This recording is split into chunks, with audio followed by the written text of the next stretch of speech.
All right, world, back with another episode of In Real Life Podcast. Today we got a special guest. I left that old lady at the house. Brought my cousin out today. I don't know his name, his rap name, his government name, or whatever name he want to be known by, so I'm going to leave that up to him.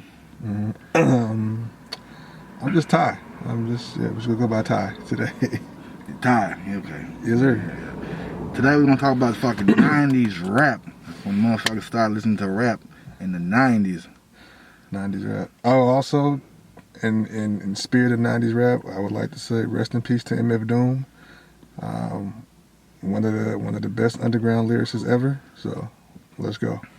Yeah, you're going to say rest in peace to Doom. You're going to have to say rest in peace to Pac. You're going to have to say rest in peace to a lot of them. I mean, but you know, Doom just died a couple months ago. So I'm just saying that. But of course, obviously, rest in peace to all the legends, man, from that era. Yeah, Halloween won't be the same no more. He said he passed away on Halloween. On Halloween, bro. I know.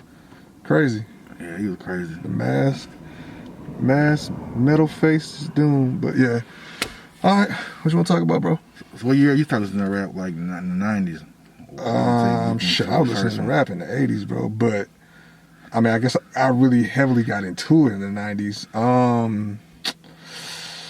Probably the most memorable MC I can think of who I used to listen to a lot would probably be like Cube. And I'm not even gonna sit up here and pretend like I'm like a diehard Ice Cube fan. I fuck with Cube, but just like his earlier stuff, like the Jackin' for Beats, and man, what's the Nothing Going On But the Bomb Ass Rap? I can't remember the name of that song right now, but just like, you know, Today Was a Good Day, like all the earlier Cube stuff, man, just used to just like, as soon as I heard it, it just like resonated with me for some reason. I just bump whatever new Cube was out, I was listening to it. So Cube, for sure, is one of my earliest like memories of MCs that I listened to consistently. So yeah, I didn't get into rap until later on in the mid 90s, towards the later moms didn't play that. I was listening to whatever's on the radio, like Snoop Doggy style, whatever singles he had, the edited version. No, nigga, I remember. Okay, like just for your, you know, for your people to know this is like we're family, like we're family. We've grown up around each other, been around each other our whole lives, and I remember like introducing you and Chris to No Limit.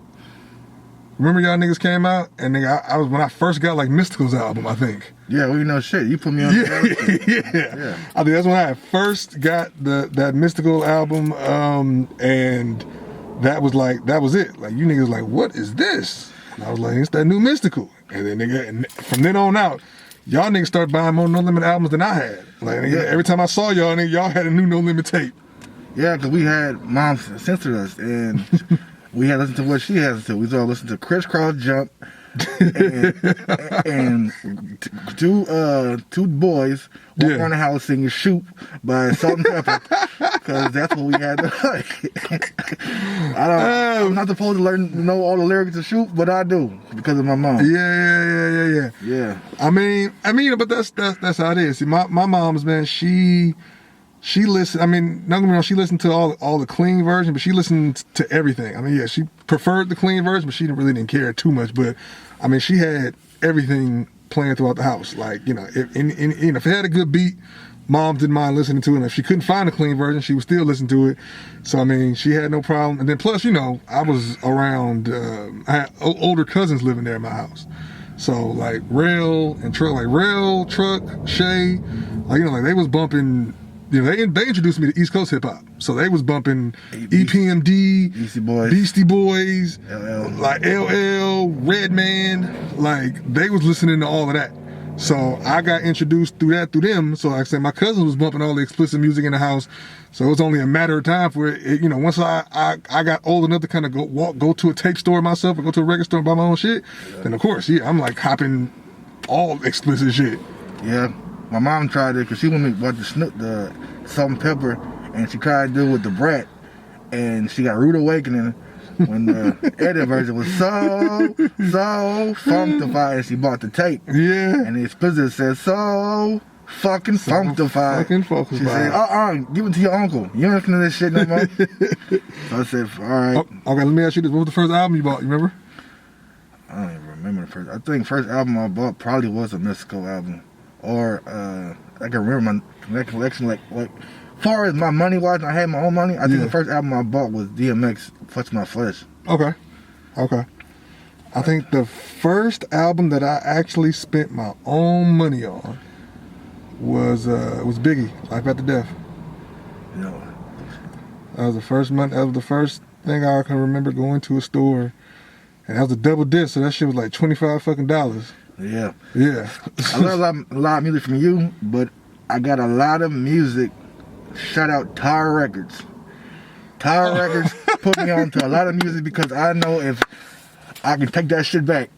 Yeah. Was it 2 weeks? Yeah, 2 weeks. 2 weeks. 2 You weeks. don't like that shit?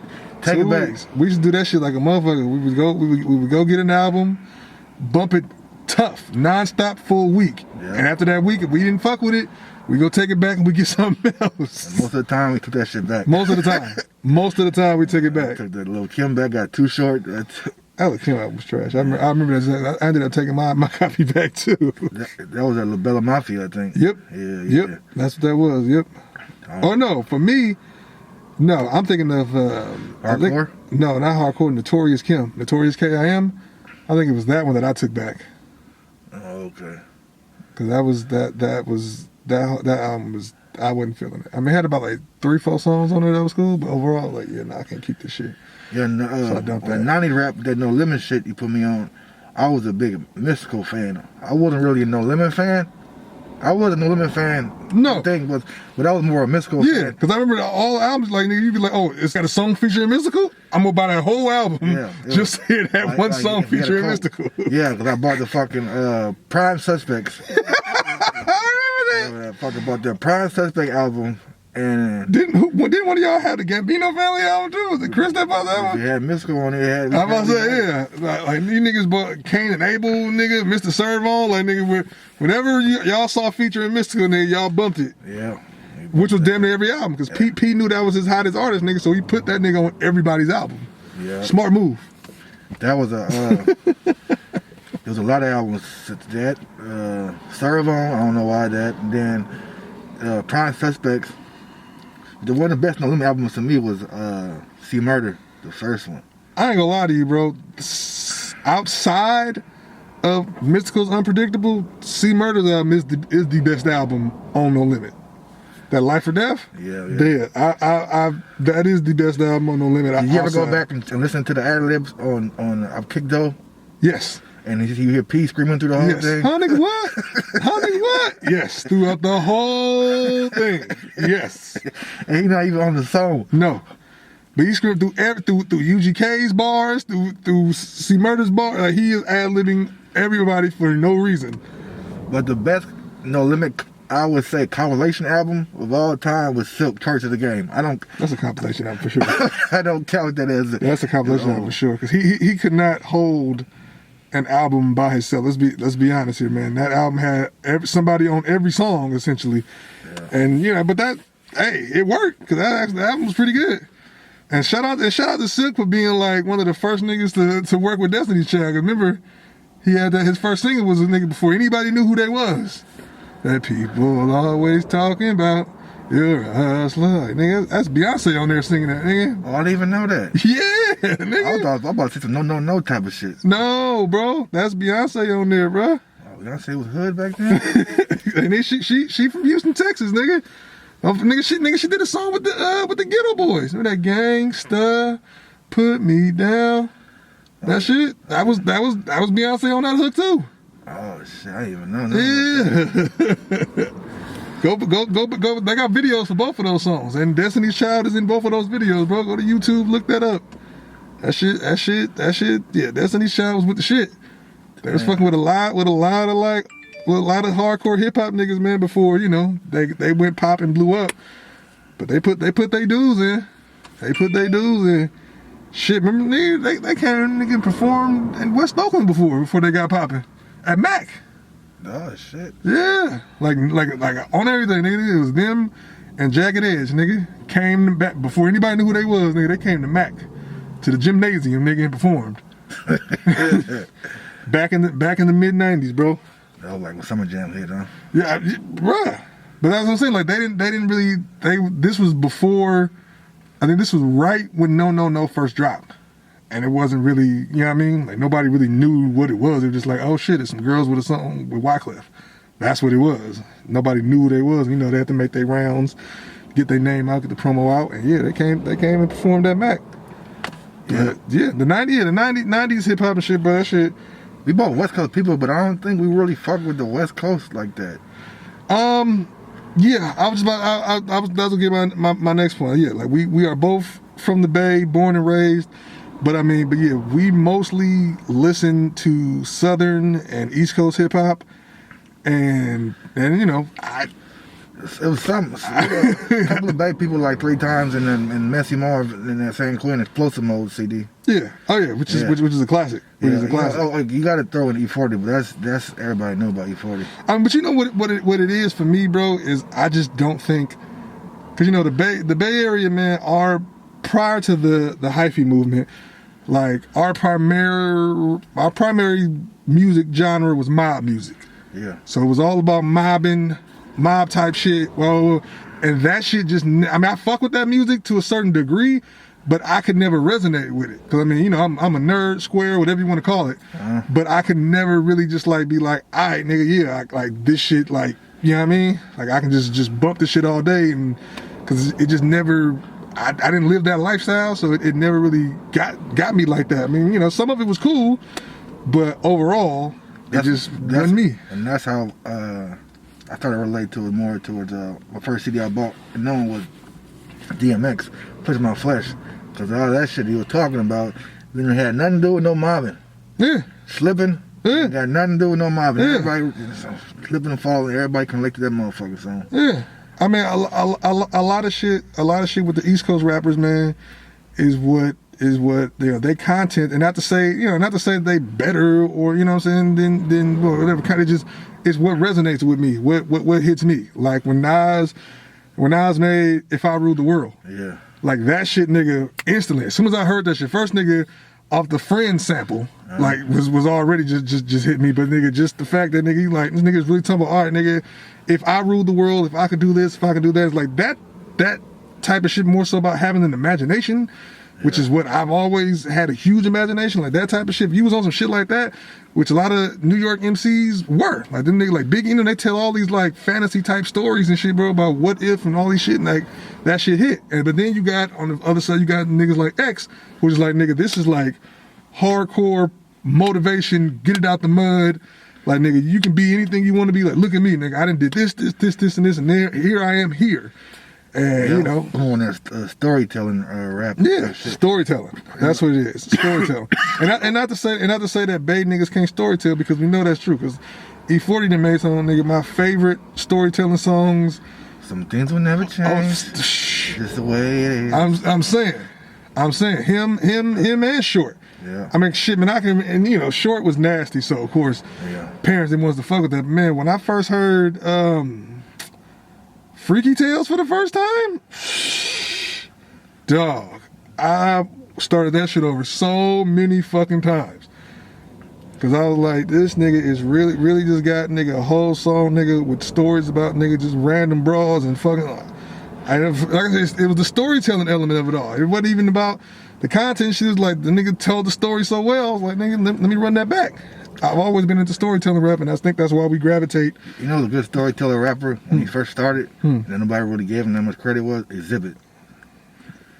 Starting off, yes. Yeah. Starting off, yes. Would you see what you're getting at? What you see is what you're getting at. In that video when he walking around and all that shit. That one shot where he's just walking around that neighborhood all day. And then paparazzi, too. Yep.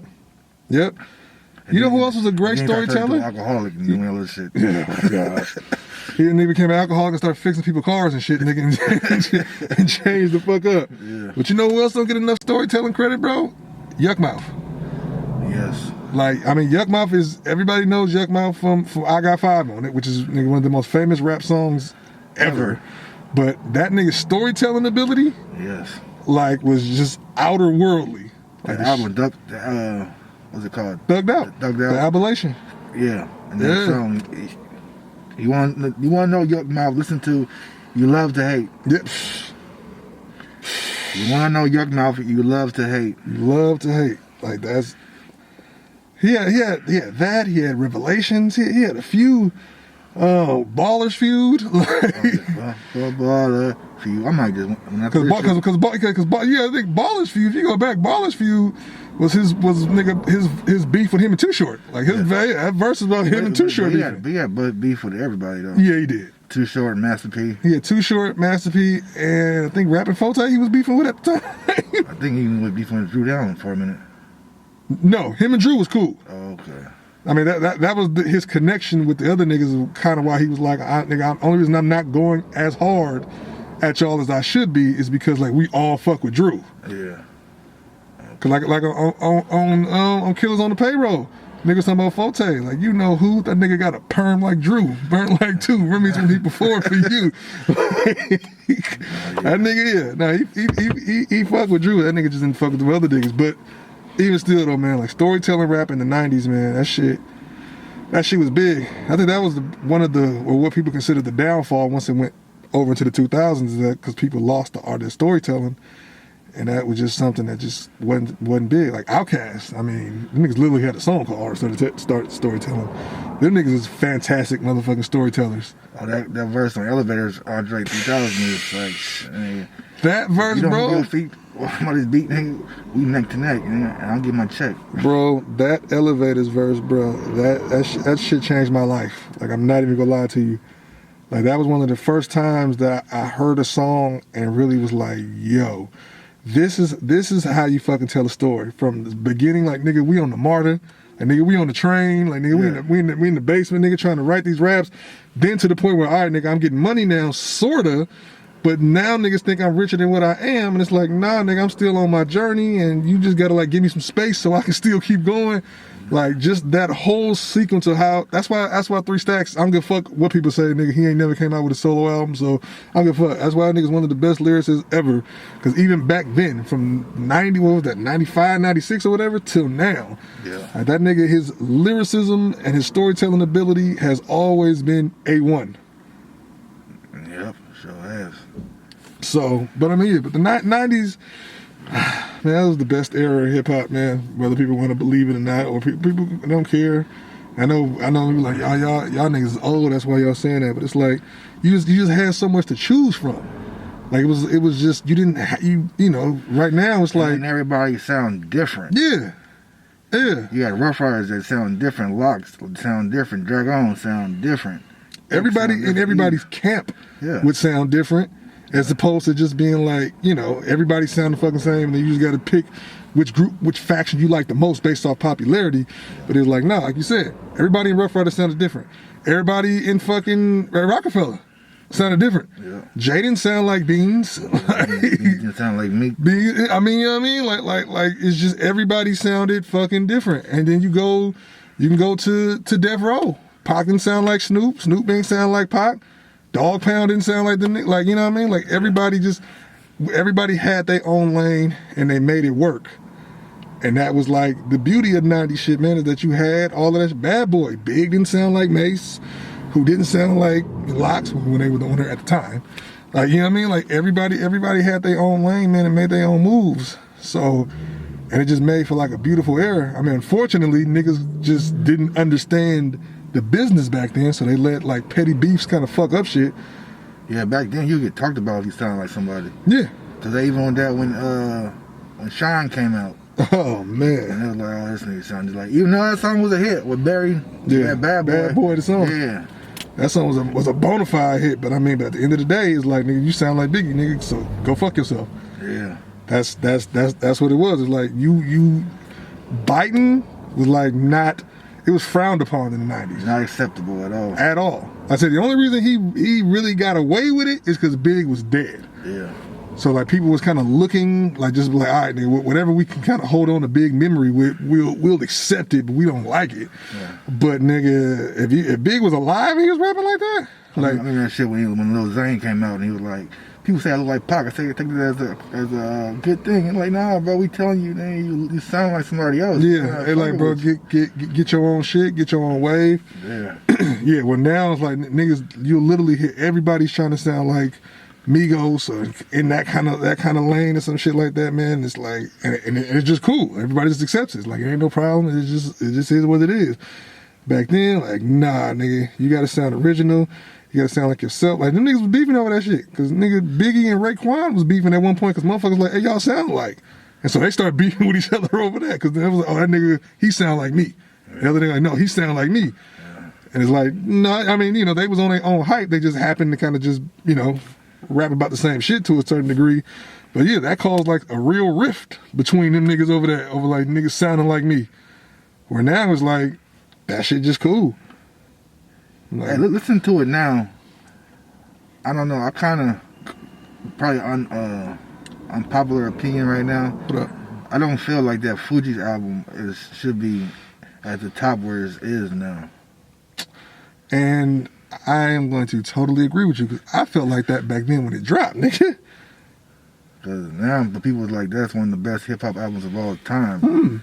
And I'm looking like, that's still the Lauryn Hill, like, a lot. One of them songs was that "Killing Me Softly." Yeah, wasn't at all a hip hop song. Nope. I mean, I will say this: that's one of the commercially best hip hop albums. Just because the type of songs it had on there, like everybody could gravitate to them. Like it didn't matter what coast she was from, what race she was. Everybody could fuck with that "Killing Me Softly" or the "Ready or Not" or "Fuji La." Like, you know what I'm saying? It was universal, but just in terms of just like lyrics, topics, and subject, like, nah, that shit is not one of the best albums ever, in my opinion. And back in the 90s, that was a lot of the shit too, where if your single was great, people would think your whole album was great, and that's how they got a lot of money sales from that shit. Yeah. If the song you put out was trash, you know, you might put the wrong shit out, and then the CD come out, like, oh, I fuck with them. I didn't even know. I didn't like that one shit. Because, you know, it's always that one person who just like, I got money there, I'm about to go buy this shit. Yeah. Or Tower Records. I'm like, oh, yeah. Yeah. Hey, that's one song. He got his hella week. Yeah. Whoa, whoa, whoa. Yep. Yeah. Your single would be the whole basis of your career, essentially. Whether or not you, I mean, but, you know, yeah, because if you had a hot single, people go buy your album, your album dope, cool. But if you have a hot single, your album trash, nigga, like, this nigga ain't never fooling me again. So I'm never gonna buy any more music from this nigga ever again. Ever again. But you know, the single game back then was so dope, and for me, because of like that was my way of finding out about people. Because you know, nigga would just sit there and watch Rap City all fucking day. All day. Rap City all fucking day. Anytime I get home from school, boom, I'm telling that Rap City real quick. See who they got in the basement. See what new videos they got playing. And I got introduced to a lot of shit that I never would have heard of had it not been for Rap City, and it made me fuck with a lot. Like, I want to say I saw and if you was on Rap City. And if you was in Oakland Bay Area, you got to learn the box. The box, you figure out some shit in the box. Yes, the box, which is the jukebox. The channel was called the jukebox in like the late '80s, early '90s. Then they wanted to be more hip with the shit, just called it the box. And then it was like, yeah, that was our way to see videos and hear music from other regions and shit was from the box. So I mean, that put me on to a lot of shit, man. Like I said, I'm pretty sure I saw Juvenile High on Rap City. I believe that's where the first time I saw that from, man. And after that, we know what 400 Degrees did as an album. Yeah, we know 400 Degrees. I think that album blossomed late though. It did. It blossomed. It late. did. It blossomed because truthfully, it didn't blossom until he came out with the deluxe album that had Jay-Z on the remix. Because everybody was like, you know, oh shit, if Jay-Z is fucking with this random dude from, you know, Louisiana, then he must be hot. Like, I ain't gonna lie, dude. Them singles, High was good. Back That Ass Up was really caught like the world videos, and I ain't gonna lie, I was not feeling that. Was that You're Not Gonna Ride With Me? And he had that was his single. He had a video for that shit. I mean, I ain't gonna lie. I didn't fuck with that song when I first heard it, but it hella grew on me later on. Like it hella grew on me. That was one of them. That was one of them albums that the whole album basically slapped, but you really wouldn't know unless you bought the album. True. Because 400 Degrees and Juvenile on Fire and shit. Yeah, that shit was fire. Bro. Yeah, that album was fire. And that was that Rich Niggas. Rich Niggas, and that's the thing. The best song on there, which is to me one of the greatest rap songs ever made, is 400 Degrees of Song. That wasn't even a fucking single. That's what I'm saying. Yeah. That's how. But that's just how hard that shit was. Like your greatest song, the best song that nigga ever did, probably the best beat Manny Fresh ever produced, was not even a fucking single. And it couldn't be a single because it didn't have a hook. Yeah. It didn't need a hook, but it was like that was the thing. You couldn't put out no fucking single if it didn't have no hook. You can do that shit now. Like, niggas put out singles and shit like where niggas just rapping straight through with nothing. And couldn't do that shit back then. It was hard to get on in the 90s because it was like so many people got so much talent. You know, it's all over the place of talent. So you listen to here, and you're really not sticking on people. Yeah. The cool part about the 90s shit is a lot of people calling him the GOAT today. This nigga didn't get popular until after the 90s. Jay-Z. Facts. He wasn't making no big money in the 90s. He wasn't on the top of the billboard. He was singles and everything, but it was too much shit going around. Facts. I mean, you had way too many options, bro. Yeah. And after he Lightweight was kind of the last man standing through that 90s era. Because, I mean, don't get me wrong, Nas, who's one of my favorite MCs still to this day, like Nas just wasn't putting out material consistently. So then, but Nas hits was better than the whole hits in the 90s. I agree. I totally agree with that. But that nigga just like Nas was putting out albums like every 3 years. Yeah. Hov dropped something every year. For like the first, I don't know, what was it, 10, 15 years of his career, he dropped an album every year. And if he was, on top of dropping an album every year, he would try to be featured on somebody's show. He was doing songs with Biggie. He was doing songs with some other artists he was fucking with too at the same time. But he was getting his fucking face out there. And like you said, but it wasn't until after the 90s, really, where everybody was kind of done damn near. I mean, unfortunately, we lost Big and Pac. Yeah. Snoop was kind of transitioning more into media. So I mean, like Snoop wasn't really Snoop no more. Like, he wasn't Snoop Dogg no more. Like Snoop Doggy Dogg. I'm sorry, he wasn't Snoop Doggy Dogg no more. He was Snoop Dogg. Yeah. He was he was more so being the TV nigga, the funny nigga, whatever. Like all of that. I mean, he could still rap, but I mean, just people wasn't looking at him as solely as just Snoop the rapper no more. Wu-Tang, they buzz was starting to kind of. I mean, Wu-Tang will always have their cult fan base, but just mainstream wise, they buzz was like dying down. And then just from that 90s era of lyricism and shit, like Hov was the only nigga who was still doing it on a consistent level. And that shit just like took off for that nigga. You know what? You say that, people don't know. Cause I didn't even know until he said it himself. He was like, I gave you an album every year. Yeah. 10 straight summers. Yeah. And I'm like, damn, he put out something every year, and I didn't even know. That nigga did. Was it that trash, or did you just, I'm listening to other shit?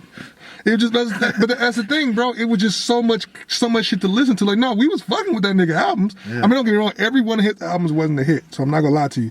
Jay-Z's my favorite rapper of all time, but every album is not a hit. But he was dropping fire shit, but he was just like, nigga, you listen to that shit for a couple of weeks, nigga, and then something else would be out right then, man. Right then. Because you had everybody was dropping from every different region. So it was like, all right, nigga, I got Hov album slapped. But oh shit, the new Outkast album done dropped. And then oh shit, the new DMX album done dropped. Oh shit, the new Mystical album done dropped. Like, like it was just always fucking something here to like, you know what I mean, to just jump on. And it was just like, people fucked with him, but it just wasn't so prevalent that he was just really that consistent at that time. I remember he was doing soundtracks too. He was on like Ain't No Nigga was on like the Nutty Professor soundtrack. And Can I Get a What is on Rush Hour? That's on the Rush Hour. That's what I'm saying, brother. Yeah. he was always into like Jay-Z's consistency, bro, throughout. You fucking with a boss. You damn right. You damn right. You fucking with a boss. You damn right. You damn right. I said you fucking with a boss. You damn right. You damn right. You fucking with a boss. V12s when I pull up, lots of tails for dinner. Pink rose I'm spilling, blue hundreds I'm spending. All white my linen, Son of Christ how I'm feeling. Oh Lord, cloud nine what I'm twisting. Mile high my ticket. I remember being broke, hand washing clothes. Mama spending rent on some new kicks.